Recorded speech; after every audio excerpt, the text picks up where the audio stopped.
akan wawancara dengan Bapak. Oke, Ya, boleh? boleh. Ada waktu? Ya ada, ya ada kan. Terima kasih Pak. Nah Nikit yang mau nanya ada beberapa hal Nikit terkait dengan pengambilan keputusan itu Pak yang sudah dilaksanakan di sekolah. Yang pertama dari saya tanyakan terkait dengan selama ini bagaimana Bapak sebagai kepala sekolah dapat mengidentifikasi kasus-kasus yang merupakan dilema etika atau bujukan moral.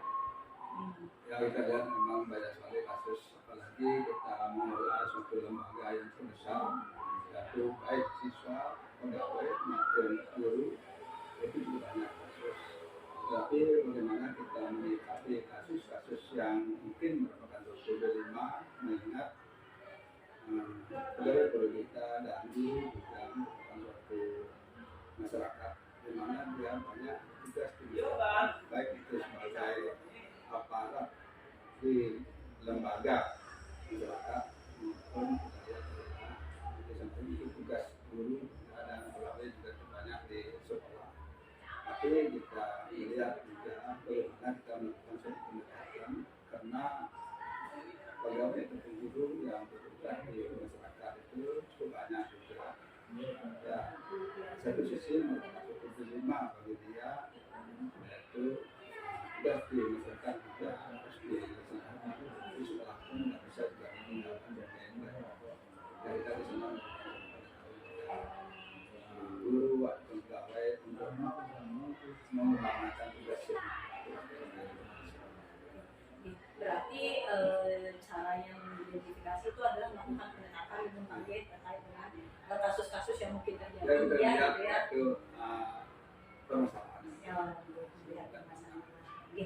Nah, terkait dengan hal itu Pak, bagaimana Bapak nantinya menjalankan atau mengambil suatu keputusan di sekolah, terutama untuk kasus-kasus yang ternyata termasuk ke dalam dilema dilema etika yang dimana misalnya kita mesti mengambil satu keputusan di mana di antara keputusan itu ada dua istilahnya nilai-nilai kebajikan yang ada atau mungkin benar versus benar, bagaimana Bapak mengambil keputusan? Ya, memang kita lihat yaitu dilema itu cukup banyak, terutama adalah sebagai makhluk sosial yang juga bertugas di masyarakat dan kita tentunya mengambil suatu pendekatan dan memanggil guru atau pegawai itu sendiri untuk mengutamakanlah tugas pokok guru dan tugas yang lain mungkin di masyarakat kalau tidak penting sekali ya utamakanlah guru di sekolah. Oke, berarti adanya suatu pendekatan kemudian mengecek gitu ya permasalahan yang terkait dengan itu, memfokuskan yang mana harus yang didahulukan dulu seperti itu kan ya. Nah terkait dengan hal tersebut langkah-langkah seperti apa yang biasa atau yang Bapak lakukan selama ini untuk mengambil keputusan? Ya, kita dalam mengambil keputusan yaitu melihat daripada kasusnya.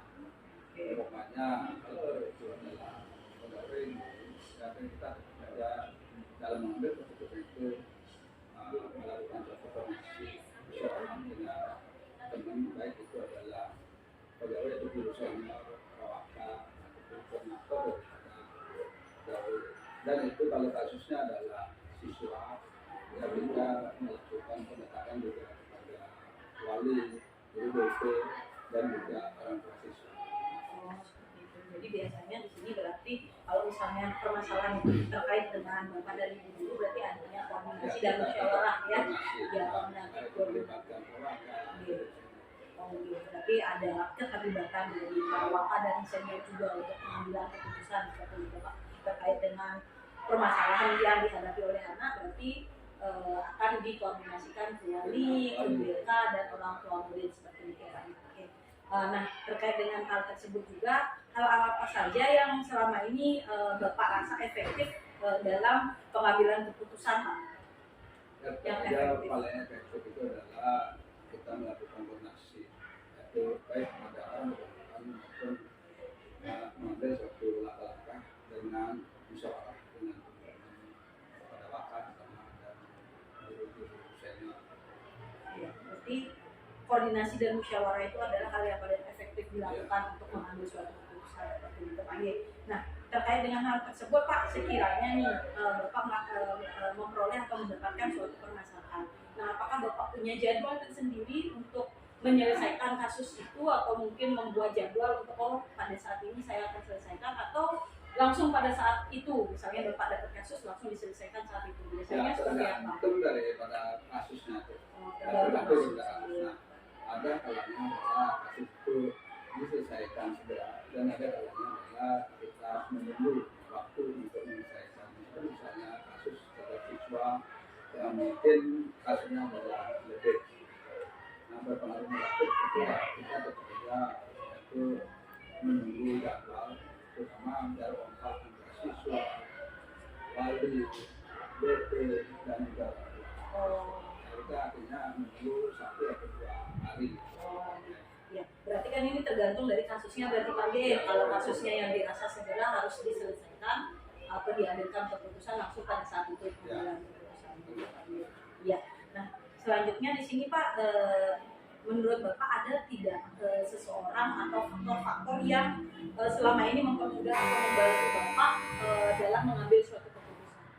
Mungkin ada bantuan atau faktor-faktor yang mempengaruhinya itu banyak sekali, dimana kita ada kondisi masyarakat kita yang memang betul-betul adalah mau satu peduli terhadap keadaan siswa yang sendiri, dan juga kita itu dalam mengambil keputusan itu bisa dipermudah yaitu dengan bisa banyaknya pendapat terutama adalah jadi menurut Bapak di sini berarti kondisi masyarakat di sini sangat mendukung deh. Jadi kalau saya ada permasalahan itu segera masyarakat juga ikut ambil gitu ya. Ini pertanyaan terakhir Pak Ye. Ya, dari semua hal yang telah Bapak sampaikan tadi ataupun semua yang sudah pernah Bapak alami, pembelajaran apa yang dapat Bapak petik dari pengalaman-pengalaman tersebut dalam mengambil keputusan di dalam keputusan? Jadi sebenarnya adalah itu banyak sekali pengalaman yang kita dari dalam mengambil keputusan ini, apalagi pada itu adalah manusia dan yang banyak mempunyai suatu karakter, yaitu artinya tidak sama perilaku daripada orang kita itu juga tidak sama. Saya sudah ikut pembelajaran berbeda, tahu berbeda bagaimana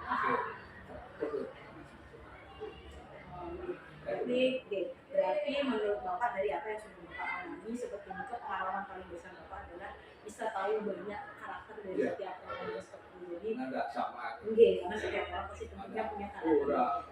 Ada sibuk, yang itulah karakter kita tahu jadinya yang awalnya betul nggak tahu. Tapi dengan adanya ini ya kita lebih banyak tahu. Terima kasih Pak atas waktu dan memberikan kesempatan kepada saya untuk melakukan wawancara hari ini. Mungkin ada yang ingin disampaikan lagi? Sudah cukup? Cukup itu aja. Mungkin nanti ya kita bisa ketemu Pak. Terima kasih sekali lagi. Mohon maaf apabila dalam percakapan ini ada kata-kata yang kurang berkenan kami. Sekali lagi terima kasih.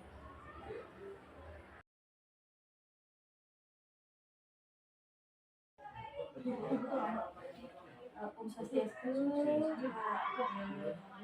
Ampura Niki tiang idenya Manado ini dari SMP Negeri 1 Manggis. Pada kesempatan kali ini yang ingin sedikit berbincang-bincang dengan Bapak terkait dengan beberapa hal terkait dengan pengambilan keputusan Pak. Sebelumnya Niki tiang mohon izin dulu, diperbolehkan apa tidak tiang melakukan wawancara seperti itu Pak? Silakan.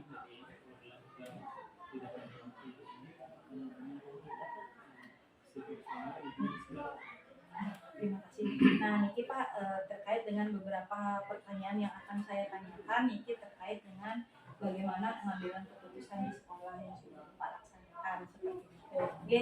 Nah, untuk pertanyaan yang pertama di sini Pak, sekiranya selama ini bagaimana Bapak mengidentifikasi kasus-kasus atau permasalahan yang terjadi di sekolah yang termasuk ke dalam yang merupakan dilema etika atau dia merupakan bujukan moral. biasanya seperti apa nih kita mengidentifikasi? Nah, biasanya setiap kasus yang ada di sekolah, jadi saya sebagai orang yang ditunjuk di sini, memang langkah-langkah yang kita harus ambil itu paling tidak harus bijak, terutama mengidentifikasi kasus tersebut. Dalam artian mempelajari kasusnya bagaimana, kemudian lalu langkah selanjutnya bagaimana kita bisa mengecek kasus itu, apakah seperti budaya kata-kata pada termasuk kita moral atau bagaimana. Ya, berarti tentunya perlu adanya suatu kebijaksanaan ya, seperti itu Pak Ye. Tetap harus ada. Berarti di saat memperoleh suatu kasus tidak langsung diterima begitu saja, Ya. berarti harus dicek terlebih dahulu seperti itu Pak Ye. Jadi, kita lihat di lapangan faktanya bagaimana, kemudian nyatanya kelihatan gimana. Jadi kita tidak bisa menentukan atas dasar aktivitas saja. Kita lihat faktanya dulu, kita identifikasi kasusnya, sejauh ini kasusnya apa yang perlu kita kebijakannya, sehingga nantinya tidak semata-mata menjalankan suatu kebijakan yang dasar aktivitasnya. Iya Pak, luar biasa sekali. Nah, seperti itu berarti apa yang sudah dilakukan di sekolah. Nah, terkait dengan selama ini Pak, bagaimana Bapak menjalankan pengambilan keputusan di sekolah terkait dengan kasus-kasus yang dirasa mengandung kepentingan yang sama-sama benar atau sama-sama memiliki nilai kebaikan yang termasuk ke dalam dilema etika gitu. Ya, memang dalam suatu kasus seorang kepala sekolah itu semestinya bisa mengambil tindakan cepat dan sigap, tetapi dalam hal ini karena kita tetap berorientasi pada kepentingan bersama, kita tidak bisa menyampaikan apa yang kita punya dalam artian kita punya waka-waka, ada masyarakat, ada kurikulum, ada siswa, ada waka humas. Nah, kalau kasusnya itu teridentifikasi misalnya terkait dengan waka kurikulum, mungkin kalau itu perlu dalam kasus apa yang tepat, kita cukup dengan waka kurikulum saja. Tapi kalau memang menyangkut misalnya kurikulum jangka waktu panjang, misalnya semester, kita rembukan dengan waka, bila perlu kita ke forum rapat dewan.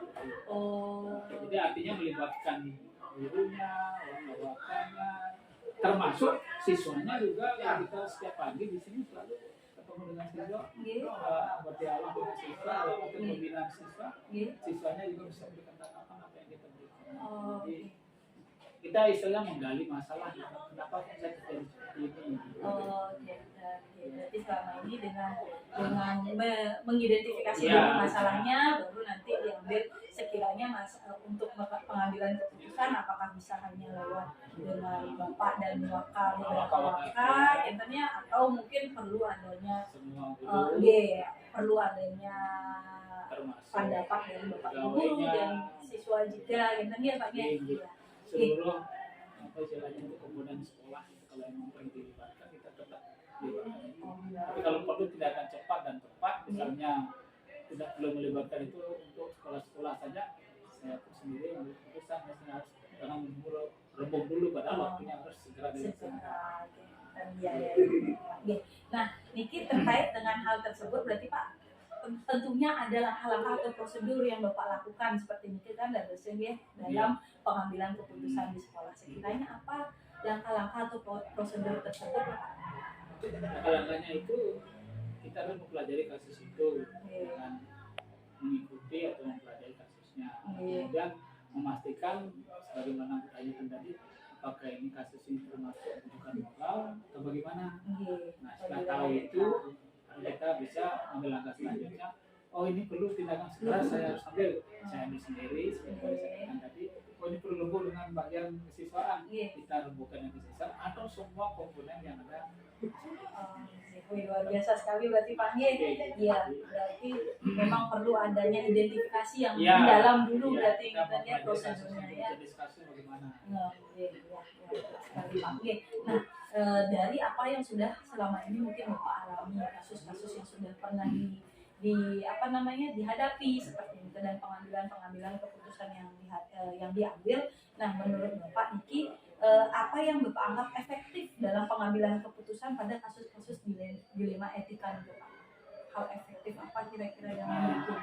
Karena melibatkan semua komponen sekolah, kalau itu paling tidak kita harus punya juga dalam artian semua yang kita libatkan di sana punya persepsi yang sama terhadap kasus itu. Jadi ini yang diupayakan seperti itu, ibaratnya kalau dalam pengambilan keputusan seorang mufakat itu ada mufakatnya itu kemana kita mau. Kalaupun toh tidak, kita cari kesamaan, seperti tidak mendekati. Itu. Jadi kadang-kadang dengan orang banyak itu kalau soal itu susah sekali sama. Iya, berarti efektivitas itu terkait dengan bagaimana menyamakan persepsi, seperti Nika panggil menyamakan persepsi dan bagaimana menemukan satu suara yang sama atau mufakat itu, ya panggil. Nah, terkait dengan persepsi itu juga ternyata juga menjadi tantangan seperti itu Pak kan ya, karena banyak orang seperti itu ya. Berarti tantangan yang paling signifikan yang Bapak rasakan dalam mengambil keputusan itu berat seperti itu atau bagaimana tantangannya? Tantangan yang berat sekali seperti yang katakan tadi. Jadi dengan melibatkan banyak orang dalam musyawarah keputusan itu terkadang kita setiap orang kepala punya persepsi yang berbeda. Maka tantangan kita itu waktunya jelas, keputusan itu terdapat. Tapi kalau memang keputusan sebagai yang katakan tadi harus cepat, jelas ini akan menghambat keputusan itu. Jadi sama persepsi susah. Ya, itu tantangan terberat ya, terbesar mungkin menurut Pak ya. Kemudian kita perlu juga istilahnya kita walaupun saya pribadi sebagai sekolah kita tidak akan mengedepankan keputusan pribadi. Kan bersifat humanis ya, kemanusiaan tetap mengedepankan musyawarahnya tidak semata mengambil keputusan. Oh ini kalau sekolah jadi manajemennya bagaimana? Jadi bagaimana memanajemen permasalahan tersebut sepertinya Pak ya? Iya, luar biasa. Ya. Nah, terkait dengan ini Pak, selama ini misalnya Bapak mengalami beberapa kasus seperti itu. Nah, bagaimana pengambilan keputusannya? Apakah berjadwal ataukah langsung saat itu diambil keputusan seperti itu Pak? Bagaimana cara pengambilannya? Tergantung permasalahan. Kalau emang seperti yang katakan tadi harus cepat, tidak perlu menunggu waktu lagi. Itu juga dan itu juga. Jadi melihat situasi kondisi. Jadi harus mengecek situasi dan kondisi berarti Pak. Kan kita di sini tidak semata-mata kalau sekolah harus menunggu dari bawah saja. Mulai ulang tahun ini disinilah dituntut kemandirian kepala sekolah, artinya ketinggalan kepala sekolah, tindakan yang manajemen itu harus dimana jangan sampai mundur semua dari bawah saja. Kita punya inisiatif untuk melakukan sesuatu yang terbaik untuk kepentingan lembaga di sekolah. Berarti ini tergantung kasusnya ya. Kalau berat kasusnya misalnya kalau harus suruh, bukan. Kalau harus segera. Kita harus mengambil sikap edit bagaimana membawakannya, siswanya, dan sebagainya, termasuk TU-nya. Luar biasa sekali nih Pak. Berarti perlu memang adanya passion dari kepala sekolah dalam hal ini berarti kan Pak. Nah, terkait dengan hal tersebut Pak, sekiranya faktor-faktor apa sih yang Bapak rasa sangat membantu Bapak dalam mengambil keputusan yang bijaksana itu? Faktor-faktornya kira-kira apa yang mendukung sekali atau yang membantu Bapak? Nah ini yang sangat-sangat bagus sekali kerjasama dengan semua sekolah dalam persepsinya, persepsi di sini karena apapun yang kita ambil keputusannya selain kerjasama kita juga saling mendukung satu sama lain. Ini penting karena dari kedepannya dengan pembelajaran yang merdeka ini sekolah bisa mengambil inisiatif tindakan yang terbaik untuk kepentingan sekolah. Berarti intinya di sini adalah bagaimana mengambil keputusan terbaik seperti ini kepanggil keputusan terbaik yang akan menjadi kebijakan di sekolah seperti itu ya. Luar biasa nih Pak. Nah, terkait dengan apa yang sudah Bapak alami selama menjabat sebagai kepala sekolah, dan tentunya pasti banyak kasus-kasus yang sudah Bapak alami atau kasus-kasus yang sudah diambilkan keputusan seperti itu. Nah, sekiranya pengalaman apa atau pembelajaran apa yang Bapak peroleh dari kasus-kasus yang pernah Bapak alami atau kasus-kasus yang sudah Bapak ambil keputusannya? Nah dari kasus yang ada Iya. di sekolah kamu terkait ini sangat kompleks. Jadi karena kompleks ini jelas permasalahannya cukup banyak, termasuk ada yang konflik dan sebagainya. Nah ini suatu pembelajaran bagi saya pribadi dan bagi sebagai sekolah bahwa suatu kasus itu perlu suatu pembahasan atau pengambilan keputusan sesuai dengan fakta daripada kasus tersebut. Ini memberikan nilai tambah bagi kita Iya. karena dari kasus yang ada merupakan suatu pembelajaran peningkatan mutu pendidikan Iya. sekolah kami. Oh iya Pak, berarti dengan adanya kasus-kasus tersebut jadinya memberikan pengalaman Nilai dan positif juga. nilai positif jadinya Jadi, gitu ya. jadi ibaratnya tidak semua kasus itu nilainya negatif. Di sisi lain ada positifnya pasti. Jadi tidak mungkin kalau negatif ya pasti ada positifnya. Jadi yang kita ambil hikmah positifnya yang kita ambil kedepannya untuk kemajuan pendidikan terutama Berarti intinya adalah ada hikmah positif Iya, dari pasti setiap ada. kasus yang harus menjadi pembelajaran Iya, seperti itu Pak. pasti. Iya, jadi perlu adanya memang refleksi Iya. seperti itu kan sebagai untuk meyakinkan bahwa di saat nanti ada kasus yang sama kan Iya. enggak lagi. Ibaratnya kasus itu kan penyakit. Iya. Pasti ada obatnya. Oh, Nah, ini obat inilah yang positif bagi kita untuk menalangi atau mengantisipasi terhadap kasus yang sama terjadi berikutnya. Luar biasa sekali nih Pak. Terima Iya. kasih sekali lagi atas waktu dan kesempatannya. Iya. Mohon maaf yang apabila ada kata-kata yang kurang berkenan. Selamat yang melakukan wawancara Bapak. Dan mohon doanya juga semoga pelaksanaan program guru penggerak yang sedang saya laksanakan berjalan lancar. Iya, mudah-mudahan jadi cepat bisa dituntaskan sesuai dengan bersama banyak untuk kegiatan guru penggerak yang bisa sudah barang tentu membantu kita, terutama juga terkait dengan kedepannya pendidikan kita lebih baik. Terima kasih. Terima kasih Pak.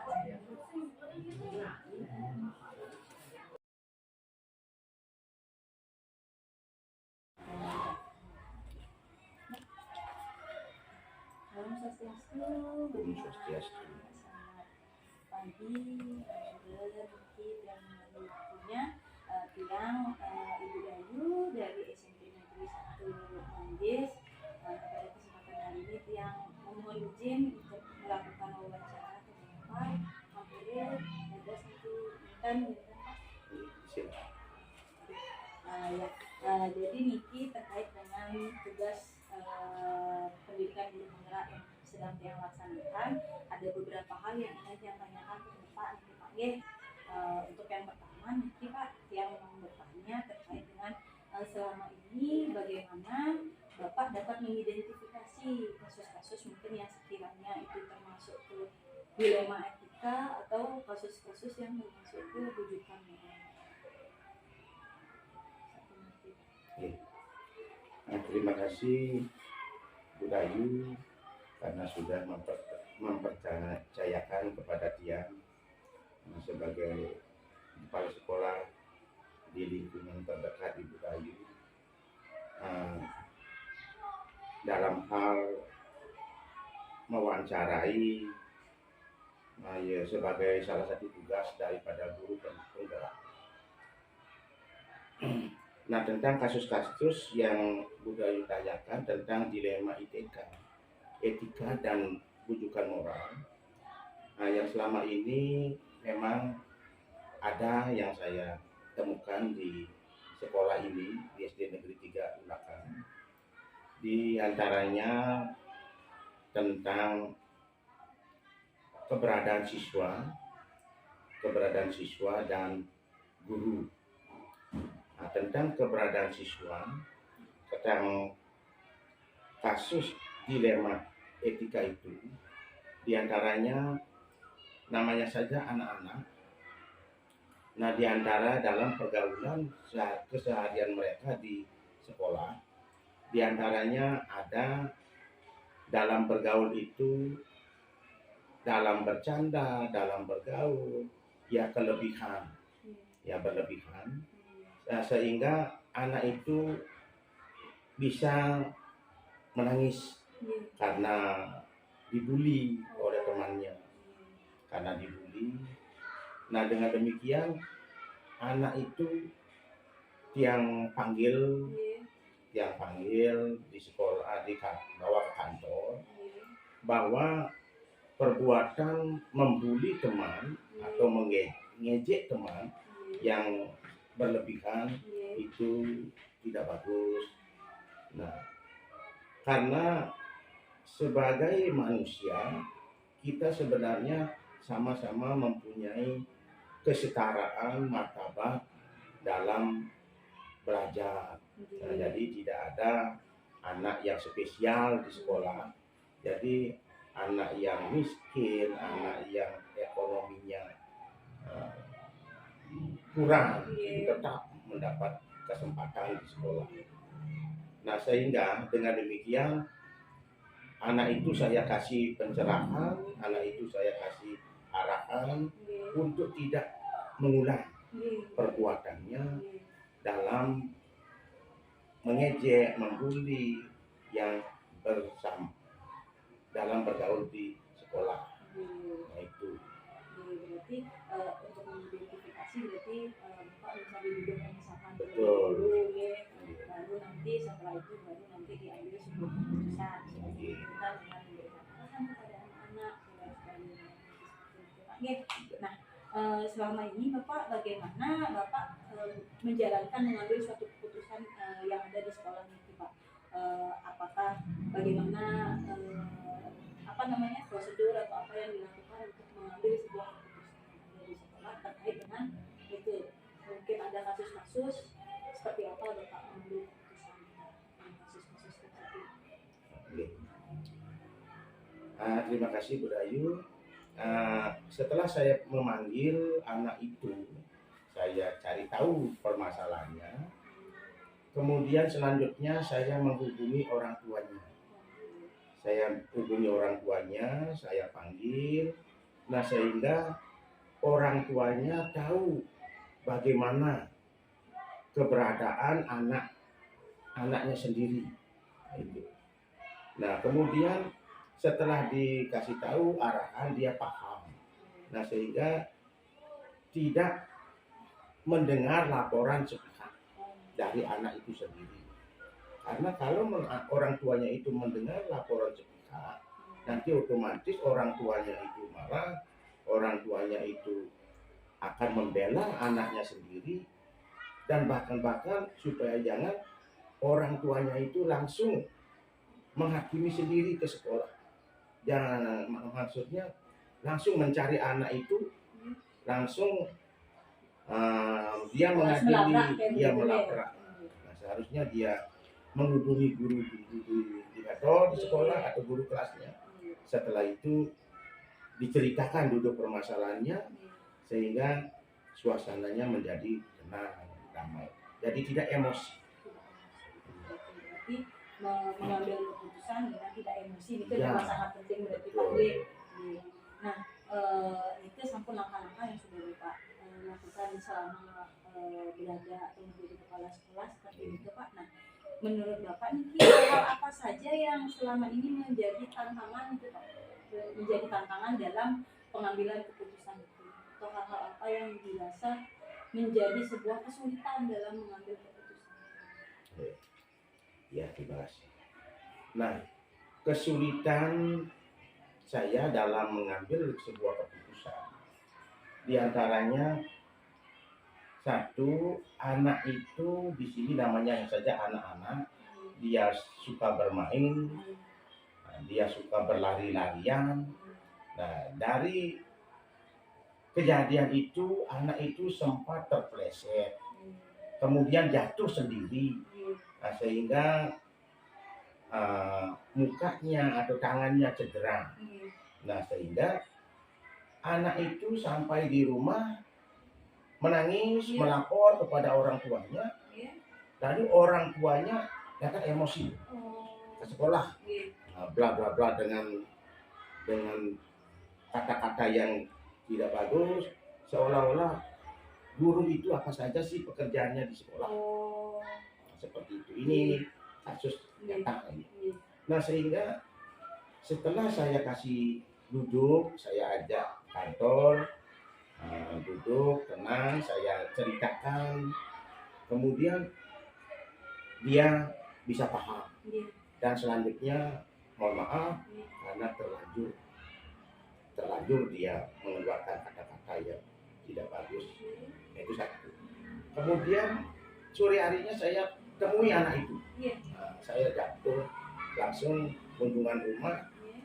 Ternyata apa yang diceritakan oleh orang tuanya di sekolah Iya. tentang kondisi fisiknya tidak sesuai dengan apa yang diceritakan. Tidak sesuai. Padahal matanya katanya merah. Iya. Nah, padahal setelah saya lihat tidak. Oh. Kemudian pipinya robek. Setelah saya lihat hanya lecet. Seperti itu. Ya. Ya berarti kendalanya di sini atau tantangannya itu adalah komunikasi berarti Pak ya, sering terjadi kesalahpahaman seperti itu ya. Jadi memang namanya juga kita dengan masyarakat kan memang pasti perlu adanya komunikasi yang baik antara dua belah pihak atau dua arah seperti itu Pak. Nah, Niki terkait dengan hal itu juga Pak, apa yang Bapak rasa sangat efektif Bapak lakukan dalam pengambilan keputusan? Hal efektif apa yang sekiranya Bapak rasakan itu sangat efektif Bapak terapkan untuk mengambil sebuah keputusan?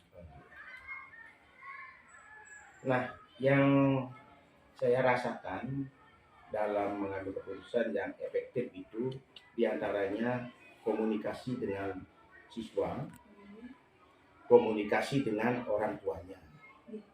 Nah, komunikasi dengan siswa tidak henti-hentinya melaksanakan pendekatan, melaksanakan arahan supaya dia dalam belajar tidak mengganggu teman.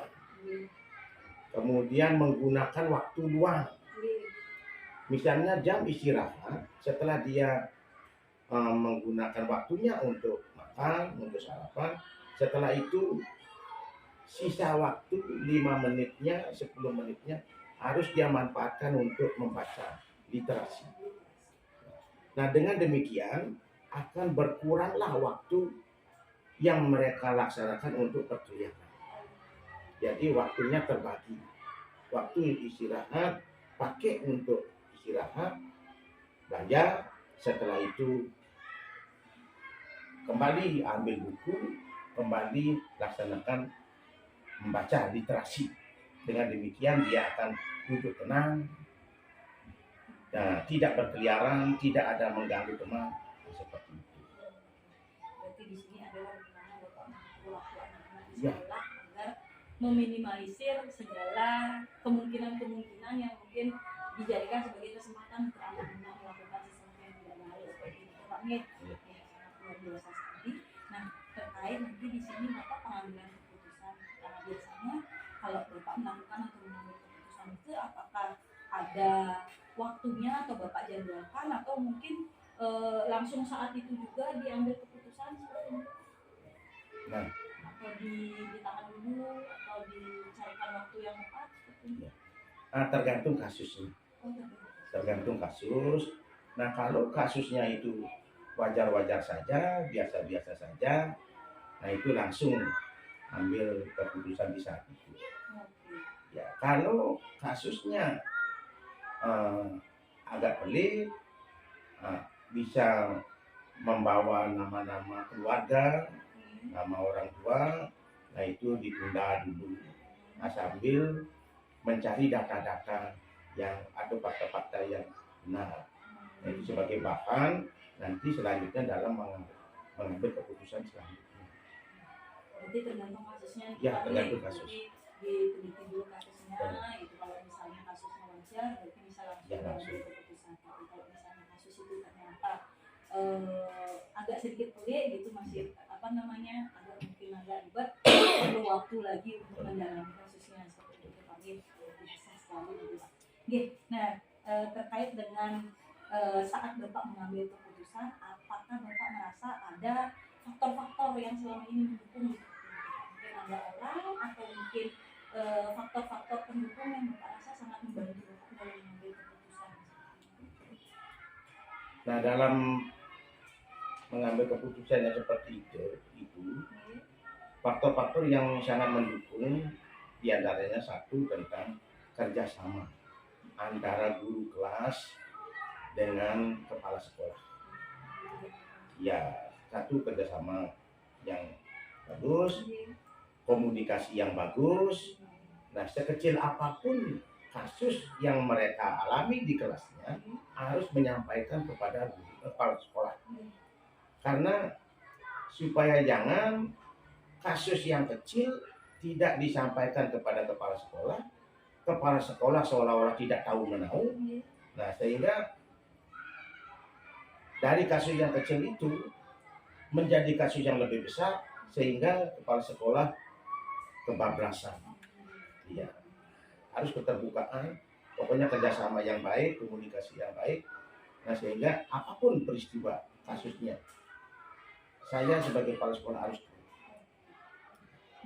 Berarti faktor pendukung yang Bapak rasakan itu adalah bagaimana kerjasama antara dengan kepala sekolah dan bagaimana komunikasi yang baik sehingga terbentuklah keterbukaan berbagai supaya nanti tidak ada kasus ternyata Bapak malah tidak tahu seperti itu kan nanti jadi kebablasan gitu Pak. Nah, ini pertanyaan terakhir nih Pak. Nah, selama Bapak menjabat sebagai kepala sekolah tentunya pasti sudah sudah banyak pengalaman seperti itu, sudah banyak mungkin kasus-kasus yang Bapak hadapi seperti itu. Nah, sekiranya pembelajaran apa yang Bapak dapatkan dari kasus-kasus tersebut atau dari pengalaman-pengalaman tersebut? Nah, pengalaman yang saya dapatkan dari berbagai kasus-kasus seperti itu, diantaranya adalah pengalaman dalam mengambil keputusan yang bijaksana.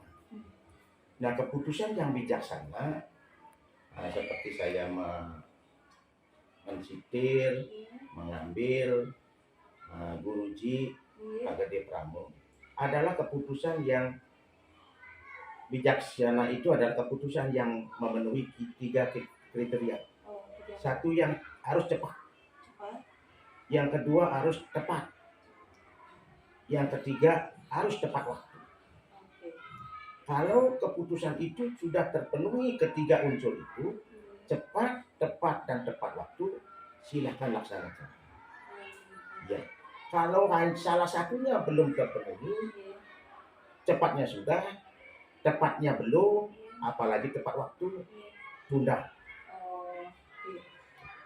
Berarti pengalaman atau pembelajaran yang sudah Bapak dapatkan di sini selama mengalami kasus atau menyelesaikan atau mengambil keputusan dalam beberapa kasus itu berarti harus memenuhi 3 kriteria cepat, tepat, dan tepat waktu.